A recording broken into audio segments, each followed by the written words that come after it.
طبعا يعني in maqaayadaha Soomaalida waxaa lagu arkaa in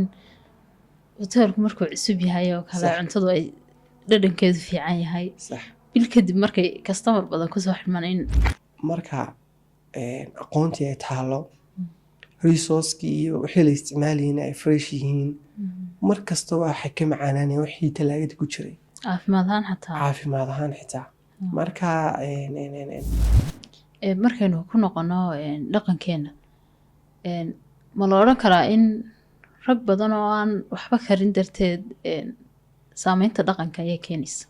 kulanti wanaagsan saaxiibayaal meel kastoo joogtaan kusoo dhawaada barnaamij gaara oo aanu ku wareysan doono Cabdicasiis Faysal oo ah wiil dhalinyaro oo ku shaqeeya xirfadda cunto karinta ama chefnimada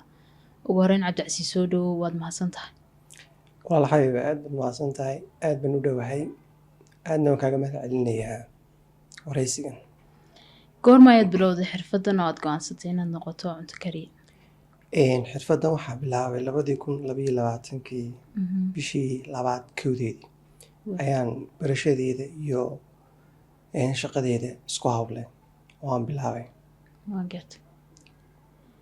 goorma maxaa kugu dhiirigeliyey inaad doorato xirfaddan wallaahi wax badan oo igu horeeyaan waxaan hayay koris ayadii cunto ay samayn jirtay iyo qaabkay u samayn jirtay ayaa igu dhiirigeliyey inaan jeclaado inaan cuntada kariyo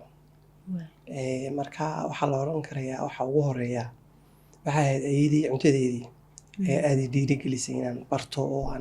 aan xiiseeyo marka ayadii wey qofka igu dhiirigeliyo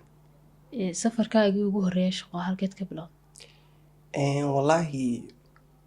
22 waxbarashadaydu iyo shaqadaydu wada socotay dhinacna waxbaan ka baran jiray dhinacna internship ahaan baan hoteelada ugu shaqayn jiray si freeya anigoo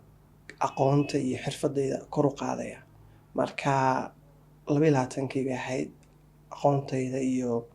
shaqadaydu way wada socdeen wax walba way horumaraan marka la joogo technology-ga waxaa jira cuntooyin dadku sameeyaan oo markaasi viral noqda ama caan sidee baad isku waafajisaa xirfadaada iyo isbedelka ku yimaada wallaahi marka horta laga hadlayo aqoonta amba xirfaddan sheefnimadu waa xirfad ballaaran waa wax ku cusub Soomaali haddaynu nahay geygeena oo iminka ayuunbaa generationkii ugu horeeyay amba kii labaad ay tahay inay si professional oo caalamiya ay u soo galaan way ballaaran tahay oo waxaa la odhan karayaa marka sheefnimada laga hadlayo waxa weeyaan waxaa loo qaybiyaa mararka qaar si qaarada ahaana sida imika Yurub oo kale America oo kale Aasiya oo kale marka qofku waxay ku xiran tahay branchku joogo iminka haddaan xirfadaydu amba takhasuskaygu yahay international oo aan mid kasta waxaan ka sameeyo waxay noqonaysaa uun qaybtaa soo korodhay inaan mar hore ka haystay ideyadaasun baan kusii dabaqayaa ta cusub oo marka cuntadaasi soo baxdoo kale already waxaan ka hayaa information baan ka hayaa marka waxay muhiim tahay inaan tii hore iyo tii dambe isku dabaqo goorma ay ahayd markii aad dareentay inaad lagu aqoonsaday xirfadle dhab ah wallaahi waxaa la odhan karayaa waxaan ahay qof xirfaddan aada u jecel isla marka layga arko ama shaqadeeda la arko isla markaba waxaa laga dhex arkayaa in wax weyn igu jiraan oonba yacni qof wax uu qaban karayo shaqadan qabashadeedu ay u fudud tahay oo shaqadeydunbaa laga dhex arkayaa shaqadaada dhexdeeda ma jirtaa cunto aad ku raaxaysato samaynteeda oo tiraahdo cuntadan ku fiican tahay oo wow wallaahi waa badan yihiin laakiin waxaan odhan karayaa cuntada aan aadka u jecelay samaynteedu waa biisaha waxyaalihii u kalifay inaan bartana cuntada karinta inaan barto biisaha ayaa ka mid ahaa waxaa xasuustaa maalintii ugu horeysay aan baranayay sida biiso loo sameeyo runtii aad baan u faraxsanaa waayo waxaan xaqiijinaya waxyaalo aan doonayay aan jecelahay amba inaan biise sameeyo waxay ahayd farxad weyn markaa biisaha weeye waxaan aadka ugu istareexaa markaan sameynayo. marka la eego dhaqanka Soomaaliga ee ku saabsan doorka ragga iyo madbaxa waxay aaminsan yihiin inaan ninku madbaxa geli karin arrintaasi ma saameysay safarkaaga xirfadeed? haa wax badan bay saameysay oo yacni dhaqankeenu waa dhaqan iska yarka kan xaafadoo kale haddii madbaxa lagu arko amba cado cunto sameynaya waa siibaa lagu yar qadiibsanayaa oo waxaa la odhanaya waxay ninkan weyne madbaxa ku jira wax karinaya haddaad xitaa familiga aad caawinayso amba aad sameynayso walow iminka dee markii aan muddo ku jiray aan lala yaabin laakiin intii hore oo dhan waxaa la odhan jiray waxay ninkan ku jira madbaxa layaab haa dadku qasab ani ahaantayda oo waxaan jecelahayo markasta waan sameynaya laakiin dadkan waxaan fikirkan ay qabaan inkastoon waxba arki jirin laakiin waa lala yaabi jirin intii hore inaan madbax ku jiro wax karinayo marka waxyaalaha u baahan in bulshadeena laga bedelana taasaa ugu horeysa inuu ninku madbax geli karo shaqayn karo xaafadiisa ha caawiya amba familigiisa xaaskiisa walaalihii kulli cuntadiina waa cunaya waa kama marna inuu qeybtiisa qodob muhiim u baahan in wax laga bedelo aad iyo aad xirfadan marka ragga loo eego weliba wadanka gudihiisa waxay nagaga badan ragga ajaanibka oo yacni way yaryihiin ragga Soomaalida xirfadan ku dhex jira maxaa sababa oran karta? wallaahi xabiibaa walaal qodobka aad baan u daraasiyey iminka xirfadaydu almost 5 sano 6 sano way gaaraysaa experience ahaan 6 sano waxaan aad u daraasinayay ahayd waxaa jirta bulsho ahaan marka laga hadlayo industry-gan cuntadu aad bay ugu cusubnahay oo yacni dad hore ugu sii jiray oo aynu odhan karno hebel amba hebel baa ka gaadhay meeshaas aad bay u yar tahay oo iminkaa la bilaabayaa aaminaad baa jirta in qofka ajaanibka uu ka fiican yahay qofkii muwaadinka ahaa wiilii gabadhba oo bulshadeeni aaminsan yihiin tusaale ahaan maanta haddaan furanayo makhaayad waxaa igu qufulan in qofka ajaanibka uu sidiisaba kasii fiican yahay qofkan muwaadinka oo bulshadii soo jeedinaya macaamiil badan keenaya xitaa xirfad ahaan marka laga hadlayo laga yaabaa qofka muwaadinka tusaale ahaan oo kale inaan anu ka xirfad badanahay dad ajaaniba maanta jooga wadanka haddana dadkeeni inay ku qufulan tahay fikradda qof ajaaniba ka fiican qofka muwaadinka marka waxyaalaha aadka igu sii dhiirigeliyay inaan xirfadan aan xoog usii dhex galo aqoonteeda wax kasta marka aaminaada khaldan ee laga aaminsan yahay ayaan odhan karayaa oo dadkeenu ka aaminsan yihiin inay ajaanibku fiican yihiin ayaa jirta. sidee baad u aragtaa doorka dhalinyarada ee xirfadan? waxaan u arkaa in iminka dhalinyartu aada u soo baranayaan aada ugu soo qulqulayaan waayo waxaa la ogaaday xirfadan muhiimadda ay leedahay waayo maanta qof cunto ka maarmi karaya ma jirto 3 waqti baa qof kasta cuntaynaya ganacsiga xitaa maanta number 1 wadankeena waxa ganacsigu number 1 ka waa cuntada qof walba maanta meel buu sameysanayaa meeshaas dhaqaale fiican uu ka soo xareynaya marka dhalinyartu aad bay imka ugu soo qulqulayaan inay amba business ha sameystaan amba xirfadan si professional sida professionalka ugu shaqeeyo ay ku shaqeystaan. طبعا ما jirtaa Cabdicasiis oo chef yani ku role model ku dayato? ha waxa weeye waa chef la yiraahdo Gordon Ramsay aad u jecelahay oo aan ku xidhanahay oo chefkii koowaad oo dhowr barnaamij uu leeyahay oo la dhahdo Master Chef USA oo aan daawado iminka waa 14 season 14 season weeyaan barnaamijkaas iyo barnaamijyo kale oo leeyahay waan daawadaa ninkaas ah marooda moodalkayga Gordon Ramsay waan gartay maxaad ku tilmaami lahayd qofka chefka ah ee guuleystay wallahi marka laga hadlayo chef guuleystay waxa weeye horta xirfadan waa caalam kale ka shaqaynteedu waxa weeye xirfad u baahan waqti badan xirfad u baahan dadaal maanta chefka sida normalka u shaqaynaya runtii shaqo aad u culus qofka haddii aanu jeclayn xirfadan dhib bay ku noqonaysaa inuu sii wado waayo taamkeedu inuu badan yahay pressureka xirfadan markuu qofku xirfadan sameynayo pressureka dul saarane pressure aada u badan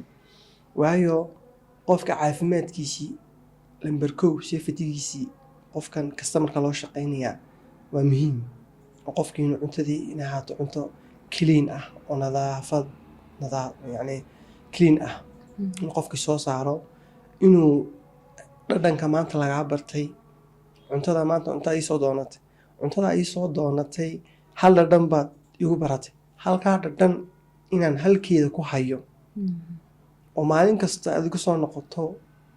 sanad kadib 2 sano kadib inaad dhadhankaasun aad iga hesho طبعا yani in maqaayadaha Soomaalida waxaa lagu arkaa in hoteelku markuu cusub yahay oo kale cuntadu ay dhadhankeedu fiican yahay sax bil kadib markay customer badan ku soo xirmaan in tastiga uu isbedelo sax waxa keensanaya amba in la bedelo qofkii lagu bilaabay amba yani sidii loo bilaabay la yiraahdo dad customer badan baynu haynaa waxaynu sameynay aynu barxino halkaas khalad ka imaado lacagtii dadku ka jeclaystaan oo customer kan badan ay dadka u soo gelaya ay eegaan laakiin qaabkii loo sameeyay ayna eegin marka xirfadan chefka guuleystay waxa la oran karayaa chef soo saari karaya jiil cusub maanta tusaalahaan experience-kaygu waa 6 sano 6 sano aan leeyahay walow aan bilow ku ay marka laga hadlayo industry-gan haddaan maanta soo saari karayo aqoonteyda haddaan 2 qof oo kale aan ku kaabi karayo soo saari karayo I think inaan guuleystaan isku arkaa marka chefka guuleystay waa chef experience fiican ku filan haysta soo saari kara jiil cusub dadkana wax sii bari kara طبعا waa jiilka cusub waxay keensanaysaa marka jiilka aad soo saartay jiilka inay soo saaraan oo yani aan la badsado muxuu ahaa teamkii marka chefka guuleystay waa chef experience ku fiican haysta jiil cusubna soo saari karaya markaynu ku noqono dhaqankeena ma la oran karaa in rag badan oo aan waxba karin darteed saameynta dhaqanka ayay keenaysa inaanay gebi ahaanba garanayn sida wax loo kari wallaahi waa dhaqanka waa run oo de qof kasta wixii uu ku soo koray ayuunbuu ku loo weynaanayaa maanta haddii bileerka aad ku cunayso lagu soo holdhigo taasunbaad la qabsanaysaa oo kama fikiraysid saa loo sameeyey kama fikiraysid waqtiga kale kama fikiraysid yani waad sugaysaa marka hadhow toole markaad istiraahada samayso meel cidlaaba ka istaagsan tahay marka dhaqanku waa wax kalifaya in raggeena Soomaaliyeed aynay xirfadan totally-ba arkaysaa nin weyn oo aan shahwa karsan karin oo waxa weeye waa dhaqanka waayo iskuma hawlayaba inuu kaco oo soo samaysto wuxuu sugayaa qof kale ama walaashii ahaato ama xaaskiisa ahaato isagu waa sugow fursadii uu ku karsan lahaabaa meesha ka baxdayba ayaan jirin inta badan dadkan qurbaha markay tagaan noloshii ka baxaan inantii iyo hooyadii cuntada laga sugay dabcan qasab kuwaasi way bartaan qasab dadna ku qalifaysa waayo sheefnima halka ka soo baxda walow wuxuu doonaa iska iska macmalo laakiin baahi bay imanaysa markaas inuu magaranaysaa qofka dee maalin walba cunto ma dalban karo ma dalban karayo oo kharashka baan bixinayn marka dhaqanku wax badan buu saameyn ku leeyahay marka laga hadlayo industrigan cuntada waxyaalaha iminka aan aadka ula siyaabo waxaa ka mid ah in yacni xitaa wixii gejadeenii itemka laga isticmaalayo yacni xitaa aqoon looma sii laha waayo maanta haddaad eegto soomaalida cuntadeedu waa bariis baasto laxoox seerkalkaasun baa lagu soo noqnoqonaya seerkalkaasun maalin waa baasto isku dhex karis amba suugo maalin waa bariis maalin waa makaroone markaa aqoontii unbaa inaga maqan waayo dalkeena maanta waxaa jirtay meherad iminkaan ka shaqaynayay sheef almost toddobaatan jira ilaa 60 meelahaas oo na haystay heer sheefkayga buu ahaa hindi buu ahaa marka waxaan jeclay badanka inaan anigu interview sameeyo oo dadka iga khibradda badan dadka aqoon ku tuhmayo inaan la fadhiisto oo wax ka kororsado oo qalin buug aan qaato marka maalin aan interview la lahaa ayaa waxaan weydiiyey wadankan markaa isagu wareegaa international weeyaan 160 hodheel oo ku yaala caalamka daafihiisa ayuu kolba ku wareegaa marka su-aal baan weydiiyo ka mid ah maxaa wadankan ku xiise geliyaad ku aragtay waxyaalaha aadka ugu farxaa ii sheegay waxaa ka mid ahayd in itemka la isticmaalayo xabuubta hilibka waxaan cuntada lagu karinayo inay tahay wax fresha meelaha kale marka laga hadlayo badanka waa wax yacni aan fresh ahayn oo talaagad iskaga jiray marka aad baan ugu farxay falcelintaa uu siiyey waayo marka aqoontii ay taalo resourcekii iyo wixii la isticmaalayeen ay fresh yihiin mar kasta waxay ka macaanaanayaan wixii talaagada ku jiray caafimaad ahaan xitaa marka wadankeena aqoon badan buu baahan aqoon badan investment badan buu baahan yahay waliba industrigan foodka ayuu baahan yahay aad iyo aad marka dib u milacsato bilowgii ma jirtaa talaad jeclaan lahayd inaad mar hore ogaatid marka laga hadlayo industrigan sheefnimada ama cuntada taladii ugu muhiimsan aan laysiin lahaa waxay ahayd inaan leeguraa shaqee waayo shaqada markaad shaqaynayso wax badan baad kororsanaysaa gacantaadii baa fadhiisanaysaa waxaad helaysaa experience sheefna experiencekaagu mar kastoo waxaa wax kuu goynaya ninka 6 sano wata experience ninka 8 sano wata ama 10 sano wata isku meel ma istaagano marka waxaan taladaas yahan lahayd laysiiyo maalintii koowaad in lagu raa shaqee weelka xal haddaad doonto shaqayso oo ku dhex jir kijada oo kijada experience baad ka faa'iidaysa markaa shaqayso oo aad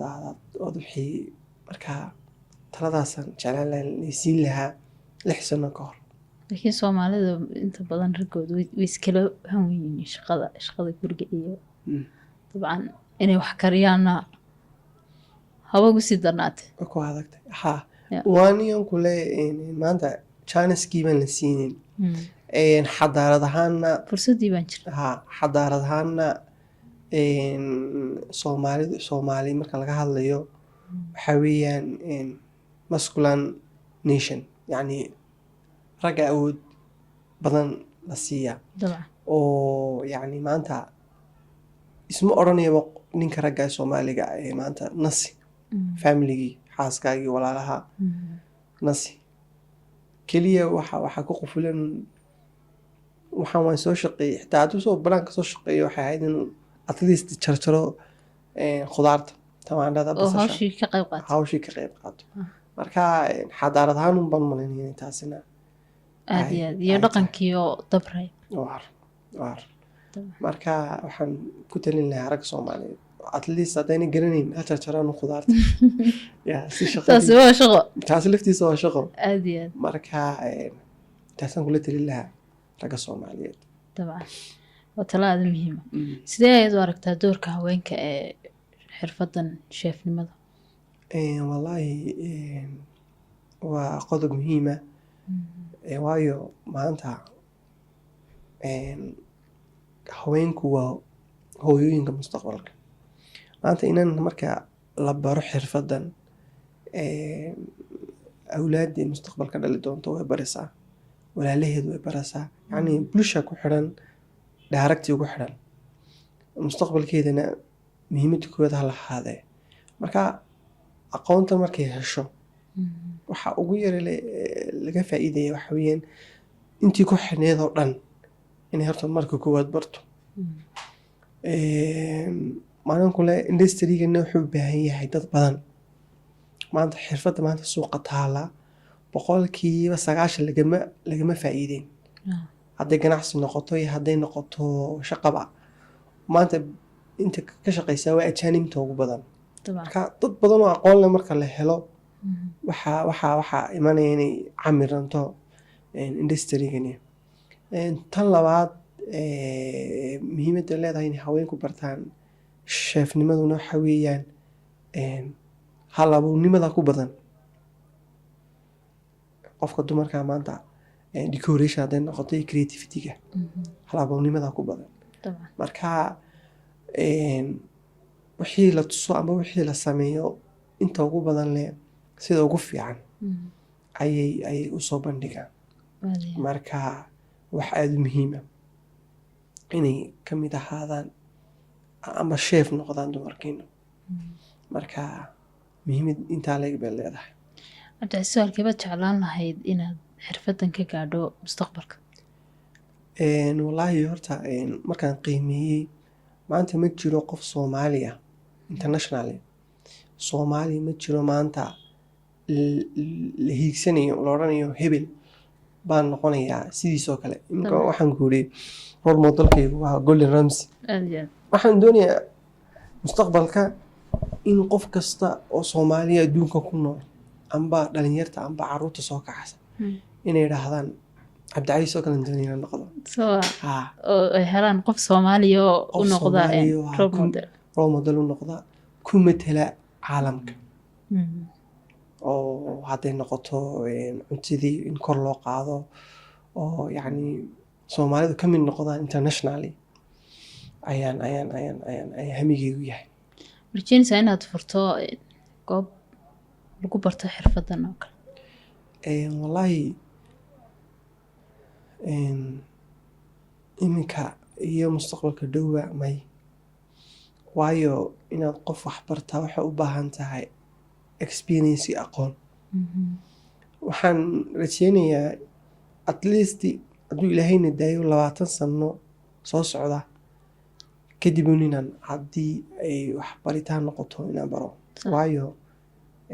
aad baan ugu hami weynay inaan meel ka gaadho xirfadan marka 20 sano kadib insha allah aynu baranaha aad iyo aad sidee kuula muuqataa fursadda waxbarasho ee waddankeena ku saabsan xirfadan wallaahi fursadda waxbarasho ee cunto karintu aad bay u liidataa anugu hal iskuul baan ka soo baxay oo aan odhan karo intay Soomaali degan tahay iskuulkaasaan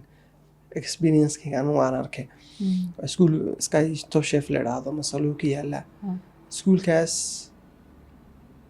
ayuunba odhan karaa waddankiina maanta ayuunba wax lagu baraa